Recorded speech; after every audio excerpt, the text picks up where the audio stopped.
ACB విచారణకు కేటీఆర్ హాజరు కాకపోవడంపై BJP MP Arvind ఆగ్రహం వ్యక్తం చేశారు. లాయర్లను తీసుకుని వెళతాననడాన్ని అరవింద్ తప్పుపట్టారు.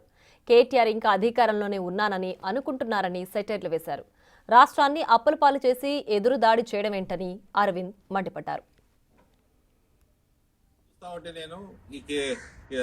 కేటీఆర్ నేను అడ్వకేట్లను తీసుకుపోతా, నేను ఏసీబీకి పోను, లేకపోతే పోను, ఇవన్నీ చూస్తా ఉన్న తమాషలు.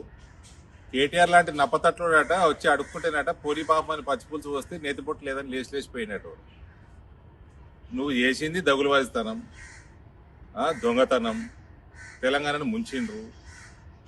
ఇప్పుడు నేను అడ్వకేట్లను తీసుకుపోతా, రేపు మా అయ్యని పిలిస్తే ఫుల్ బాటిల్ తీసుకుపోతాడు.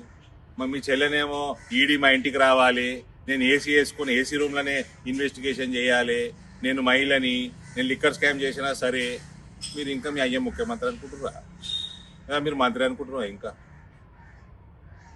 మొత్తం తెలంగాణ దోసుక తిన్నారు, లక్షల కోట్ల అప్పు చేసిరు, దశాబ్దాల వరకు తెలంగాణ అప్పుల పాలకెళ్ళి బయటికి రాకుండా చేసిండ్రు. ఇప్పుడేమో పెద్ద నేను అది తీసుకపోతా లోపలికి, నేను రాను. మళ్ళీ ఏమంటారు, వీఆర్ లా అబైడింగ్ సిటిజన్స్ అంటారు. If you are law abiding citizens, let law take its own course. If not, lathi should take its own